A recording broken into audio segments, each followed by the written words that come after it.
But what they don't realize is that one more thing is consuming calories in the organization. It's holding you from doing other things that might be more important that individual doesn't actually have visibility into or responsibility for. So declaring what you're not working on is very, very important.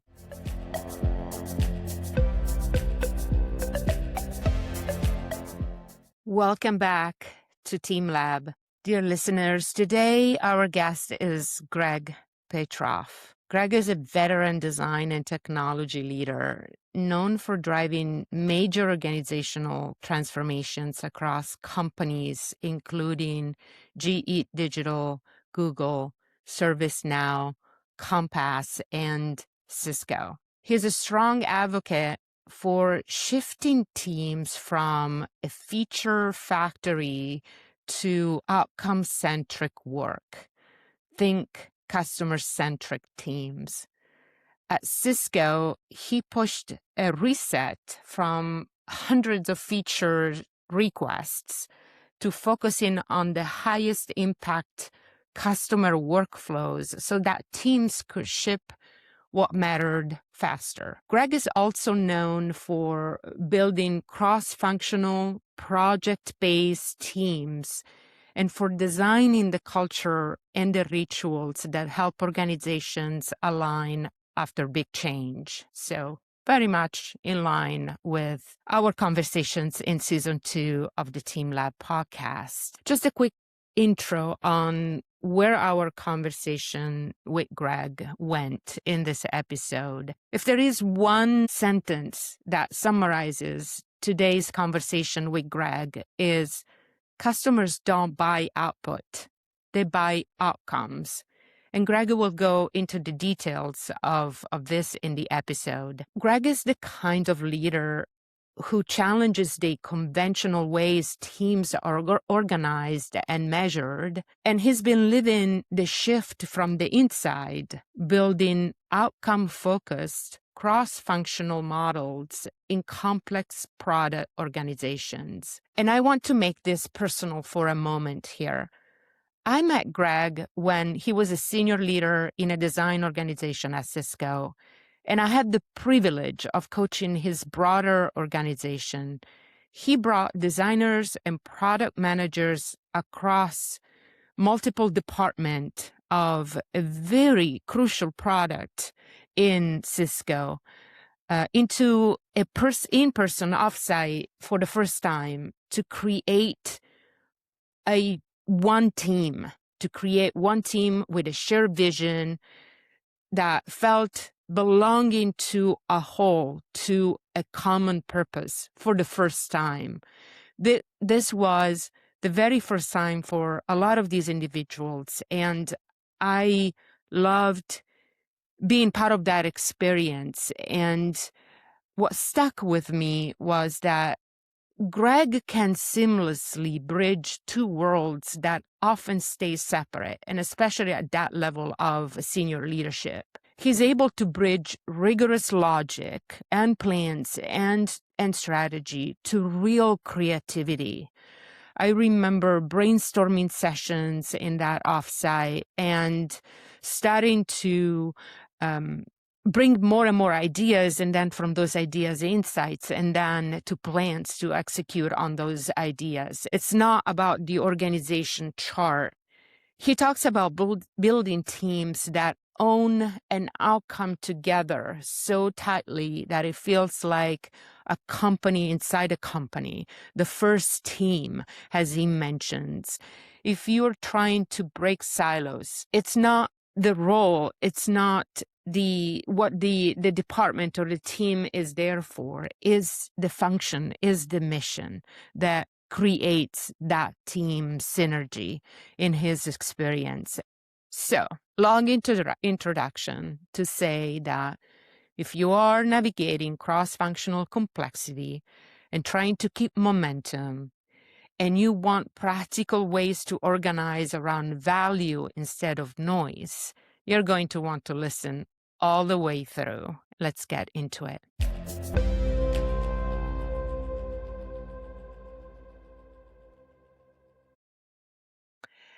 Greg Petroff, thank you for being here at Team Lab Podcast. Welcome. Thank you for having me, Angela and Corey. I'm happy to be here. Greg, I loved working with you in the Oh, past. All brief, but it was great. And I really remember you for that leader that challenges conventional way of working, which is hmm very much aligned with the mission of this podcast.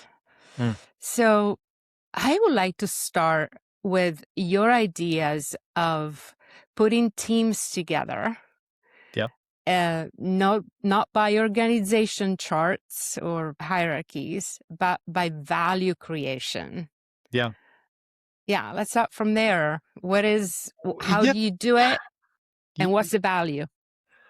Well, how you do it, I'm not sure I'm going to be able to answer that well. I'm learning, but I strongly believe that you should focus on outcomes. And so the way that my experience in software organizations historically has been that there have been feature teams and people get organized around them, and they don't really have accountability, ownership, or agency around what they're trying to accomplish.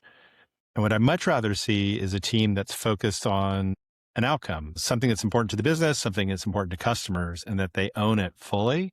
And that you give the people who are involved with that, the agency to get the work done in the right way. An outcome that is different than the output. Can That's you right. That's can right.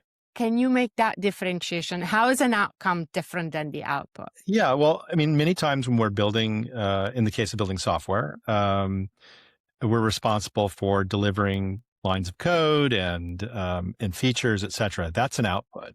That's basically you're getting measured on how quickly, the velocity of delivery, how many features that you can bring to the table, et cetera.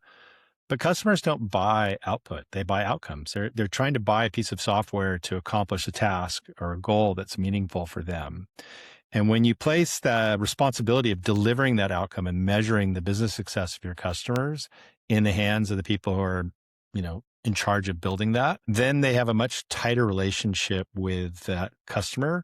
And they also have more agency about what to do and what not to do.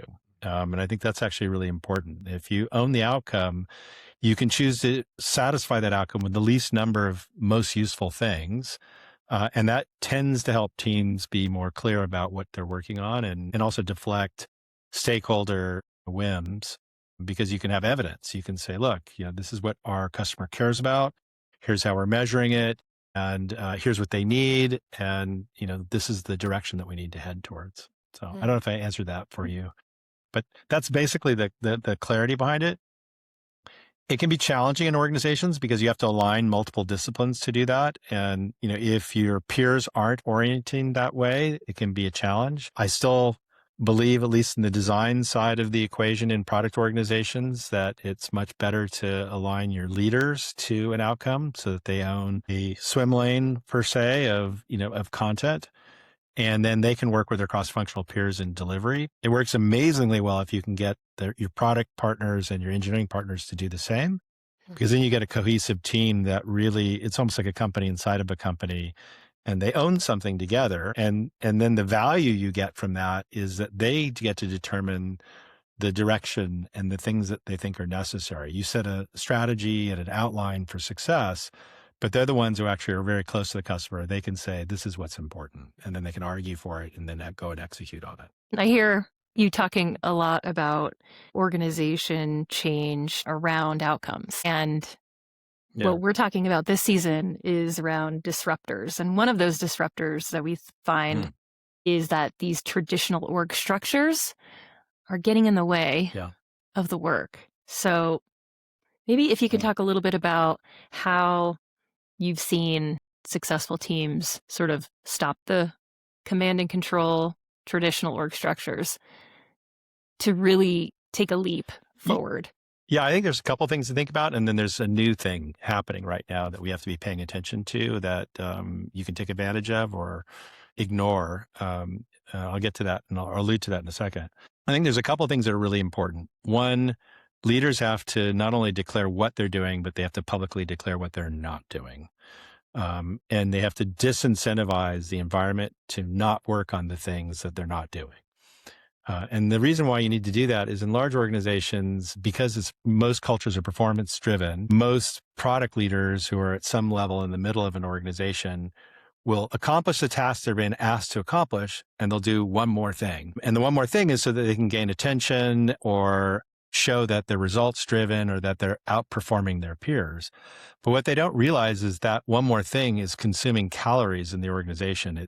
It's holding you from doing other things that might be more important that individual doesn't actually have visibility into or responsibility for. So declaring what you're not working on is very, very important. I'm a big fan of a model that Amazon uses, which is sort of above the line, below the line. And the way you do that is that you prioritize the outcomes that you're trying to accomplish. You look at how you're going to accomplish it collectively, meaning you do that with your cross-functional peers. And then you look at your capacity to execute, and you assign resources to the highest priority item and then the next highest priority item until you run out. And when you run out, the things that are below that line, you don't do until something above that line is completed. And, one of the challenges that happens in organizations and this sort of Faustian bargain that happens is you have the list of things that you plan to do. And then the leader or, stakeholder says one more thing, two more things, three more things. And they don't understand how disruptive that can be to actually accomplishing the things that are in flight. It's not to say that you can't pivot, because sometimes, business conditions change and you actually have to stop what you're doing and do something new. But if you're going to do that, then you take something off the list, right? You don't add it to the list. You say, okay, we're going to deprioritize this effort so we can now prioritize this effort. And so, ruthless prioritization, I think, is really important. That being said, you want the understanding of the problem and how to solve it to be at the smallest, most local level, not from the top. It shouldn't be leaders saying, these are the resources I need you to solve this problem. It should be the team saying, this is the problem and these are the resources we need to solve this problem. And then you can have a conversation on whether you're accurate or not, but it really needs to be local, if that makes sense. And then I just think there's one thing that's making this all different right now, which is, we need to think cross-boundary a little bit, because the tools allow us to do each other's work. So if you think in product development space where I'm familiar with, an enterprising product manager can vibe code a part of a user experience. A designer can, write code for their front end, with Cloud Code helping them. An engineer can write a PRD or a requirements document with some help, along the way. It doesn't mean that you should do that all the time, but depending on who the team is, you may ask a peer or a colleague to take on some of that boundary work to accomplish your collective shared goal. And it doesn't mean that the roles are going to disappear. Discernment still matters. Expertise still matters. But it might mean that a very challenging design issue gets more attention from the design team, and something that's pretty easy or straightforward could be someone else on the team could solve from a design perspective, or engineering a product. It just sort of depends. Mm-hmm. And I think teams need to have an open conversation about the social contract amongst them, and be less, holding on to their fiefdom or their silo or protective of their discipline, and more willing to say, hey, our roles are starting to merge a little bit, and our expertise matters in that, but we're going to be adaptive and evolve together towards solving a problem that makes sense in a way that makes sense to us collectively. And that's really hard to do. And it's very hard to do in traditional org structures where the reporting lines are, to not a business team or a product team or an outcome team. The reporting lines are to a chief engineer or a chief design leader or a chief product person. The incentives don't align. Right. And a lot of other things. I mean, the experience doesn't align, the mindset. These are really different thinking people and acting people.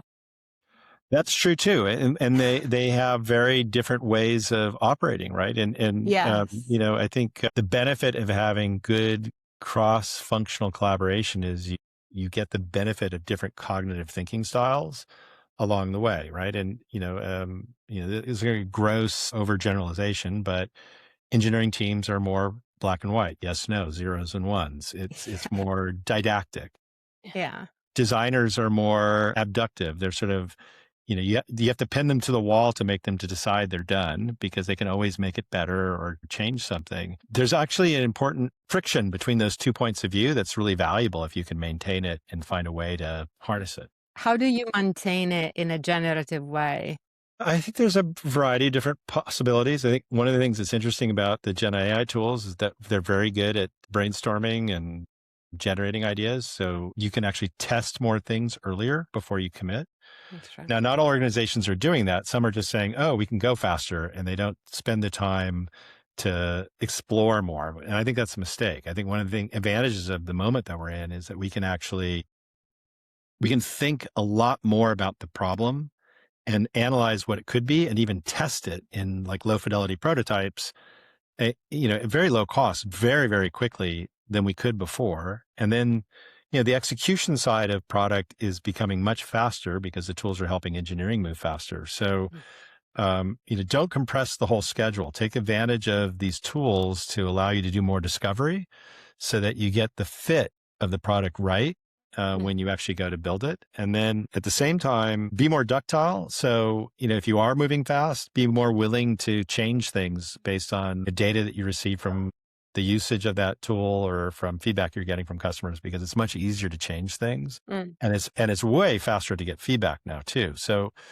we need to be thinking about new ways of taking advantage of these skills. And one of the ways I've kind of described it in the design space, there's this thing they call the double diamond, which has sort of the product discovery phase and the product execution phase. And there's literally, the diamond shape is, one side of the diamond is discovery and divergent thinking, and the other side is convergent thinking as you kind of go through the diamond.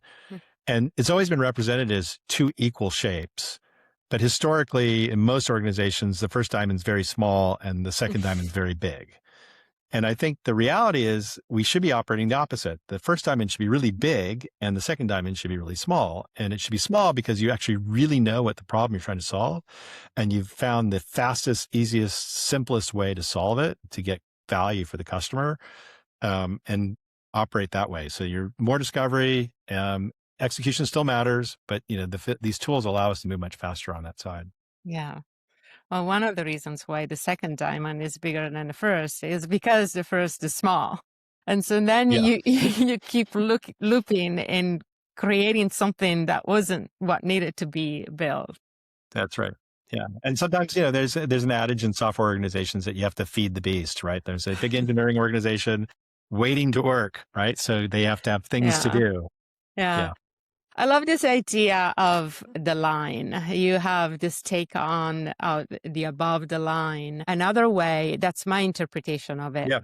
Another way of seeing that is there is a very clear vision of the value that we're trying to build, create, whatever the team is doing. And there is an agreement that that is what we're committing to. So in my view, and bring your experience here, in my view, can help resolve the tension of conflicting priorities because, but that is what we're trying to do. Yeah. What's your experience? How do because I can see an engineering team, a sales team, right? They want it yesterday. They want it fast. They want it with high quality.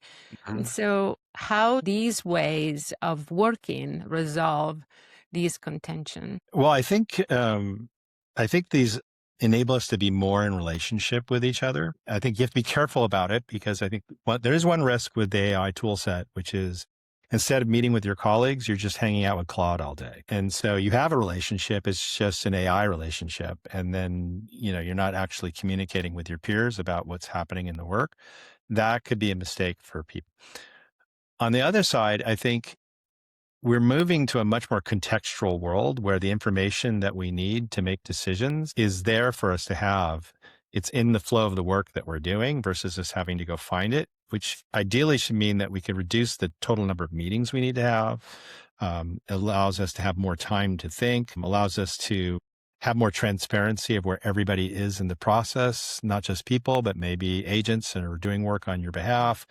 And so I think we're going to have to learn some new skills around observing each other and sort of checking in on a more regular basis about where we are. But it doesn't have to be synchronous. It can be asynchronous along the way.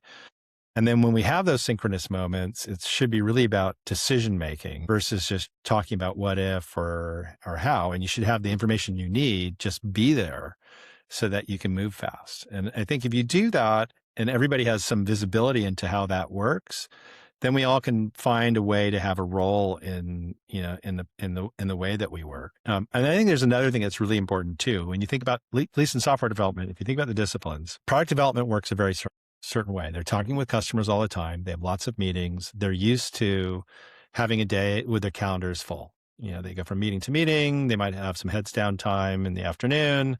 But for the most part, the role is about context switching. You're gaining feedback from customers. You're meeting with somebody who's going to have an impact on the finance side. You're looking at your roadmap. That's the nature of the job. Designers, individual contributors in an organization, they need 2-3 hour periods a day uninterrupted, ideally, if you want to get the most value, because it takes you a half an hour to get into a flow state.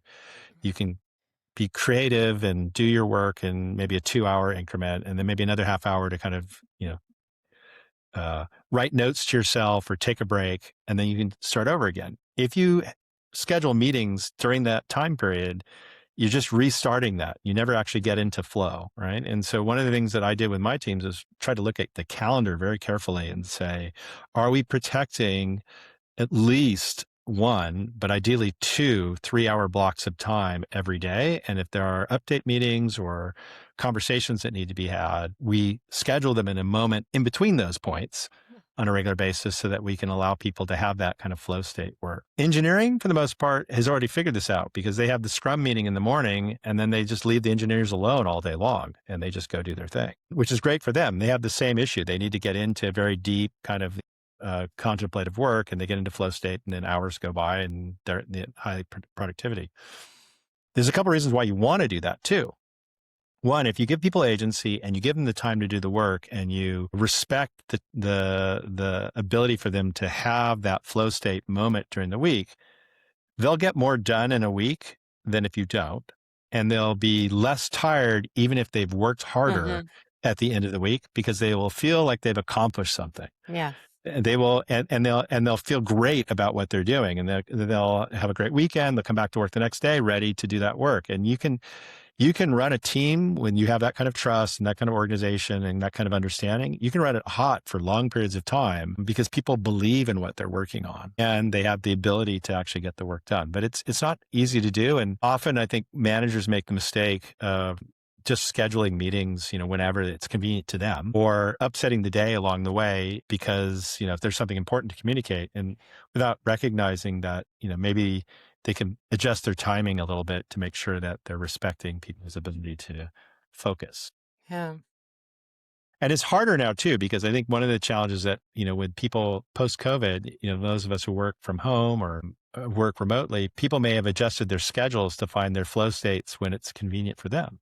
Right. So it's also, you also have to kind of build a social contract with your employees around, like, these are the times when we do meet, right? And then you got to find your work zones around it. And we have the expectation that you are going to find, that heads down time to be productive and communicate. So, and there's ways to manage that. I mean, we did this thing. You can induce flow.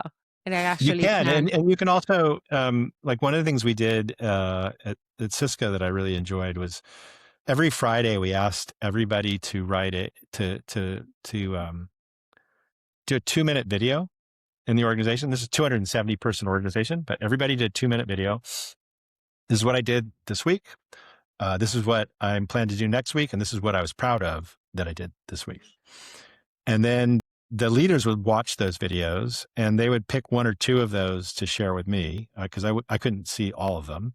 But I actually had time on my schedule to look at those on Tuesday the following week. And then if there was something that caught my eye, I would follow up with that person and say, wow, that was really interesting. Or let's set up a meeting with that person to see what they're doing, just so that you could build layers of access for people. Because another way to motivate people is to give them the ability to meet senior people, and if you can build avenues for people to feel like they can connect with leadership it also helps them feel like they're part of something. Yeah. So that's a little trick. I don't know if it works for everybody, I but love that ritual. yeah. And what a way to find out what people are working on and what they're Yeah. proud of. Yeah. Um, Yeah. I mean, it's a social contract too. People have to be willing to be transparent about it. Not everyone is, comfortable doing that. So you have to suss out in the organization if people want to operate with that degree of transparency. But, we're at work and you should be was reporting on what you do to who you work for. was the social contract at organization level or at team level or both? I think it's a little bit of both, right? I think you have to leave room for the leaders you support to set up their own, cadence and rules with their team. I don't think every team operates the same way. They're not always working on the same kinds of problems. They don't always have the same kinds of personalities and folks on the team. So I think there's room for local traditions or local, ceremony. But then there has to be some common thread too in an organization.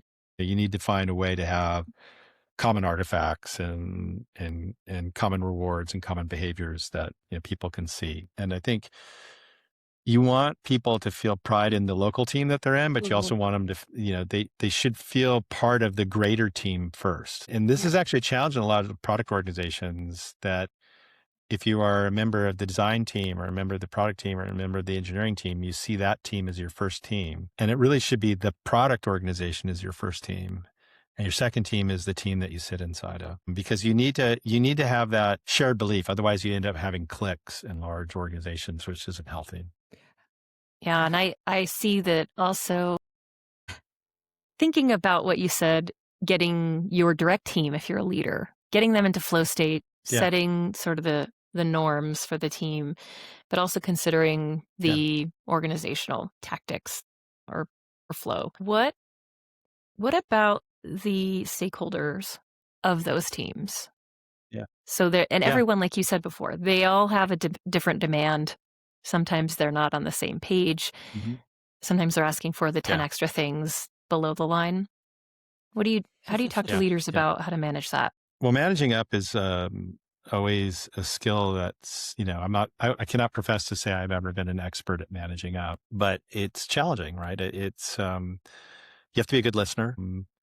You have to ask good questions of the stakeholders so that you're really trying to dig into the alignment, because they may be saying something to you and it's just a non-structured thought and you're running on something they don't care about, or it's something that's really that they care about and they've been a little obtuse and haven't given enough clarity.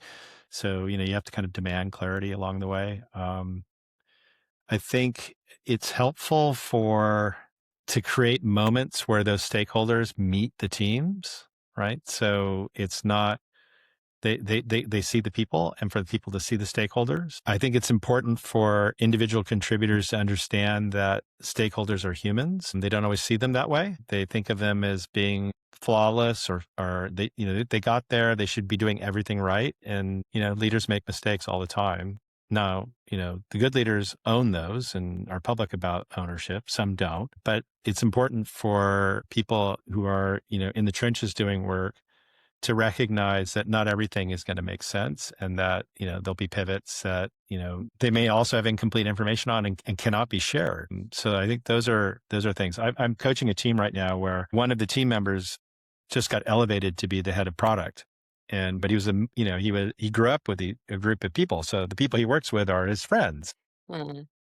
And yet he can't show up like that anymore, right? He has to, it's a lonelier job because he knows things that he can't share with them. And then he also has to learn how to communicate to his team in a way that keeps them focused, but also doesn't distract them. And that can be challenging for people. And, you want, I think every discipline has different needs, let's say. So like I come from the design side and managing designers is really difficult. Designers in general, because we're empaths, we see behavior change before anyone else. So a big org change hasn't been announced, but they'll see a leader operating differently in 10 seconds. because people think they're good at a poker face, but they're not really. And so they'll see some change. And then because they're creatives, they can imagine all the things it could mean. And then all of a sudden they're not thinking about work. They're thinking about like disruption and is my job safe and, et cetera. So you have to spend a lot of time saying, org change is a normal factor in all organizations. It happens, in fast growing organizations, it can happen as often as every 8 months. That's something we don't get to control. What we can control is being great at what we do. If we are great at what we do, we're going to be fine, and just stay focused on it. So that's like something you have to do with, the design teams to help them feel safe and operate. You don't have to do that with engineering talent and product talent as much, right? They have different needs, right? On the product side, I think one of the things you have to do is you have to show the role models that you think are valuable in doing work, because there are many product organizations where there might be a very strong type A product leader who, is really pushing people hard and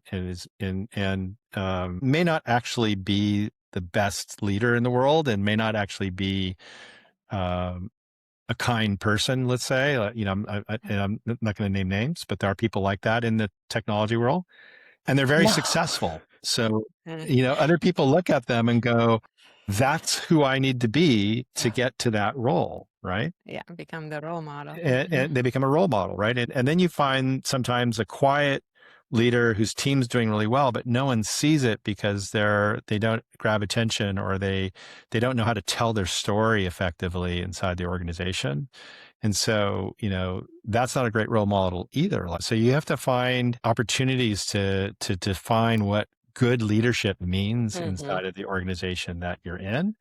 And personally, I think that's an open conversation. Like, I think it's not just the leaders that you have, it's the leaders that you have need to know what the people they're leading need. And so the people that are being led need to also have some channel to explain, this are the facts on the ground. Here's the things that we need to be successful, and see some agency towards those things being addressed. Now, that doesn't mean, more snacks or more time off or I get to work on this super cool project, because, I've only been here a week, but I want to do it. Right. There are unreasonable demands inside organizations. So you have to kind of measure between those. Ideally, if you can do it, build channels, and you don't have to do it that often, but, you can do it. I used to do this thing called Leadership Club, where it was once a month, and it was for all the leaders in my organization except my direct reports. So it was their leaders, right? So they would meet and they'd have time with me, and they set the agenda. It was like, this is what we want to learn. And I'm like, okay, well, let's talk about that. And I would invite people in, and that was really about helping. And that was actually super useful for me as a leader, because I could start to see gaps in my leadership from the questions being asked by the leaders that reported to them. Or not gaps, let's say opportunities to help grow the team that reported to me. Or what information wasn't being cascaded down that you gave to your leaders. That's true too. Yeah. That's right. Yeah. Wow. Yeah.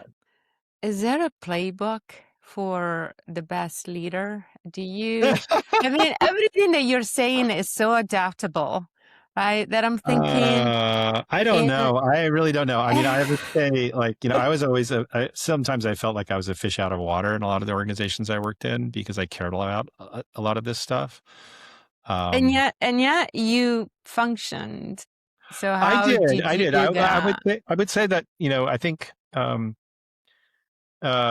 different organizations value leadership differently, right? And so, I was very lucky for part of my career. I worked at GE in an era where it did a lot of leadership development, and so they valued it, and and there was a whole bunch of pieces to that, not just like on how to manage people, but how to manage yourself, like how to take care of your health and stress. Step one. And how to have peer groups that can help you, and building, councils of, folks that you can draw on for inspiration or advice that, are safe and, maybe don't have they can give you good feedback. So I felt very lucky to do that. But I've been in different organizations where it mattered and where it didn't. I've also been in organizations where I think the amount of time I spent on trying to develop the team and leaders in the organization was not valued by the people I work for. And in some respects, dinged me for it because they were hoping I would focus my attention on other things. And, Yeah. I think it's culture fit, right? You have to find the organization that I'm a little worried about Silicon Valley right now because there's this sort of, 996 persona conversation going on where you work 9 to 9, 6 days a week, like that's nuts. And I think we pivoted. There was a period of time in the COVID era where the employees had a lot more power in the conversation because everyone was trying to hire, and we pivoted the other direction where the employers are reducing leadership programs, and they're much more transactional with the employee base, and the employees are scared of losing their job or going into the job market, so they're less willing to complain Yeah. about things. And the thing for me is, all that stuff feels like I want to see companies that actually care about their people, but also are like, relentlessly focused on being obsessed about their customers. And you can do both, right? You can do both. And if you do both, then you can build teams where people, they feel great about it. 10 years later, they're like, that was the best team I was ever on. Or remember when we did that together? Or I can't believe we accomplished what we accomplished. Right. Which is And a I true think, success. so I'm not, I hope I'm not coming across as like, hey, we all need to kind of like be happy at work. I think I'm much more interested in what are the ingredients that make teams high performing, and then figure out how to do that as much as possible, and in a way where you're getting to the business outcome. That's the most important thing. But my personal hypothesis is you can't get to that excellence if you treat people poorly, and you can't get to that excellence if you don't have the right people doing the right things and are motivated and feel trusted in that to do it. If you get that right, then you can do all kinds of cool things. Yeah. Which kind of reminds me this approach that you have about project teams. Bring Yeah. people together not by the role, Yeah. but by the project that they're working on. You had the experience of that, and Yeah. I'm sure you have your success stories. Is there a risk for fatigue, that people don't feel that they, belong anywhere because they move from project to project, and then the project ends and I have to start all over again? It's not for everybody. It doesn't work everywhere. I've done it where it's worked. I've done it where it hasn't worked. What makes it work and what doesn't? Yeah. So I think you're onto one aspect of it is if you're bouncing around all the time, you don't actually gain domain expertise on something, and people value that. If you know something about a very specific topic, and then you jump to a different topic, it might take you 3 months to gain enough expertise to be able to be knowledgeable about it. And then all of a sudden you're done and you move on to the next topic. It's not great for the business to do that. So, project teams I think are fine as long as you keep them in a domain space. So if you're working on multi-factor authentication, there are different projects that could happen and you can move from those projects, but you're not being asked to do SecOps. This is like the Cisco Security example, because they're just different personas, different businesses, different products.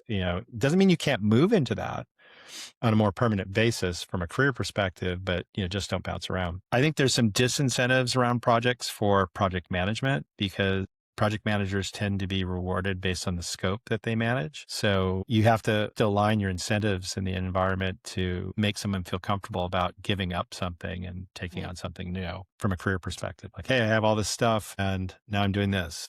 And maybe it's smaller, but more interesting. But, now I went from managing 20 people to 10. What does that mean for me? Yeah. You kind of have to focus that. And then I think, it works better when you have small teams. Right. So, and you've chunked the work into smaller increments. So you have to have a software development lifecycle that supports small empowered teams versus big projects. And so on a big project standpoint, bouncing around from project to project is hard. When you have lots of small projects, people just get acclimated to, okay, I'm done. Now I'm going to move on to the next one. And, we've completed an aspect of it. The thing that's interesting about project-based work is we oftentimes invest in some part of a product and we fall in love with it. So we want to keep working on it and we want to keep adding value to it. And there's two things that happen. There's a little bit of sunk cost thinking, which means hey, maybe it's not getting the traction that we thought it would, so we'll just double down and do some more on it.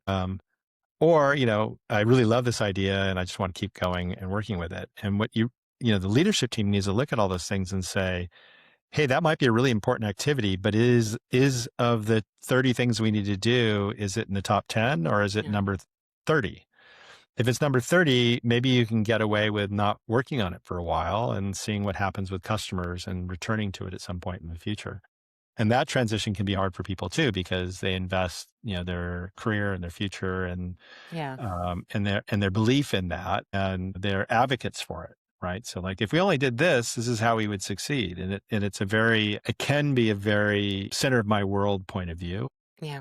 Right. In an organization. And then, if left alone for long periods of time, those become one of two things can happen. In small organizations, they can sort of metastasize into, things that break or consume resources.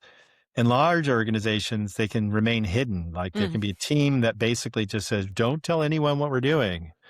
Like we're good. Like we have lifetime employment. We're just going to make this thing a little bit better and a little bit better and a little bit better over time.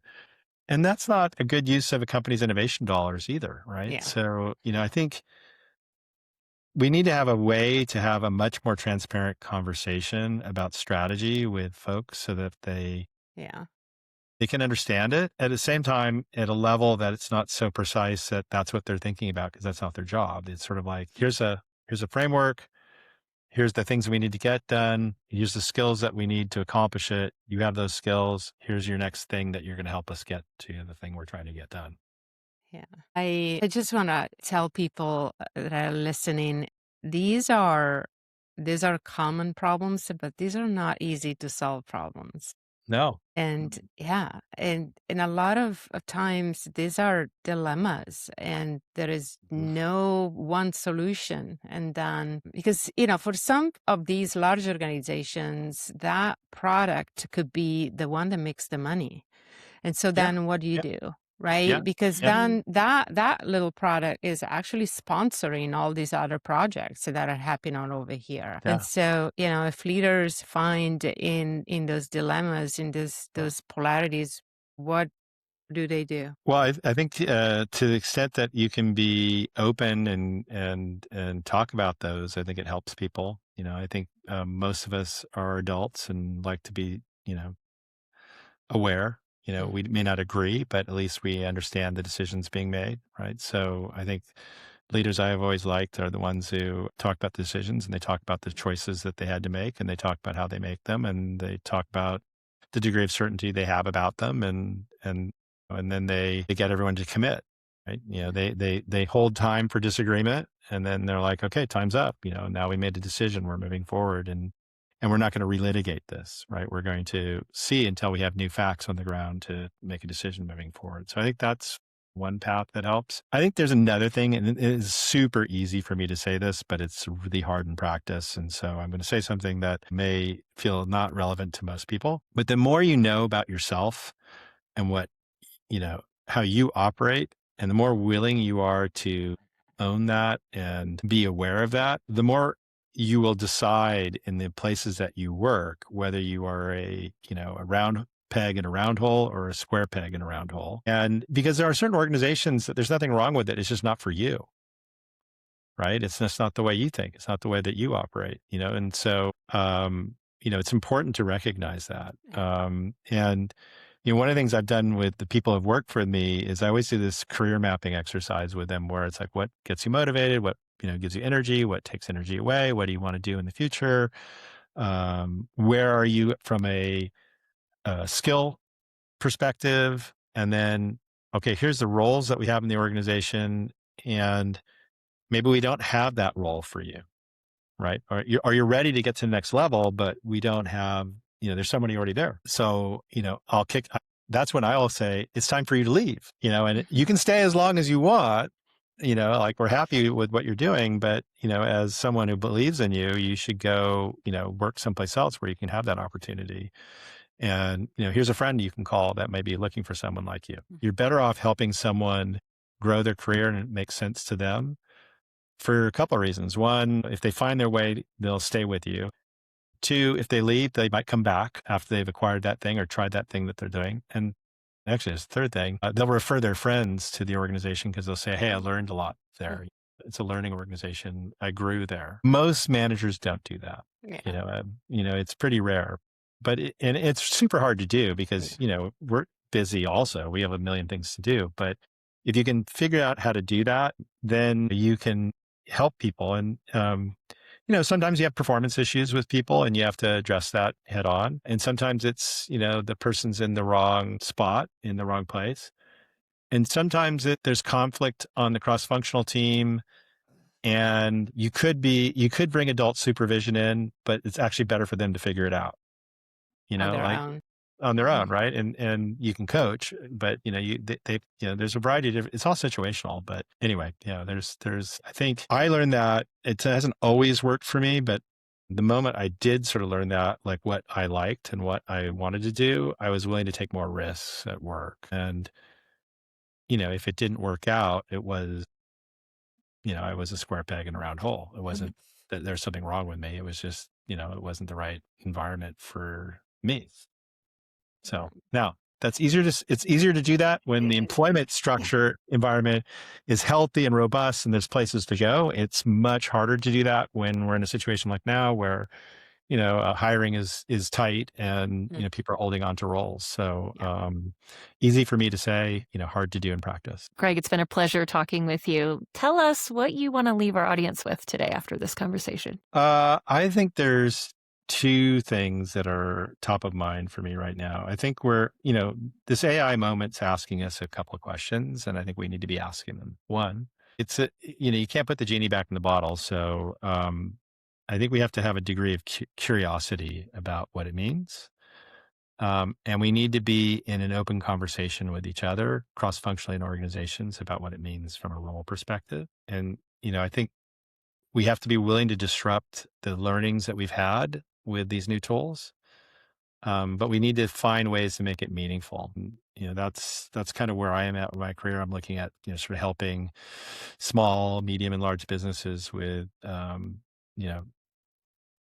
how do you think about how teams work and what workflows that they can rethink using these new capabilities, but ideally do it in a way where you're giving people more agency or more time to do the things that you value, and you're allowing teams to do more versus kind of a reducing headcount mindset. There are definitely going to be jobs that are going to disappear and change quite a bit in the next 5-10 years. But there are going to be all kinds of new opportunities too. And so I think we just have to be open and curious about it and in conversation about it. So that's what I'd leave you with. Thank you. And on that note, thanks for being on the show. You're welcome. Thank you. This is fun.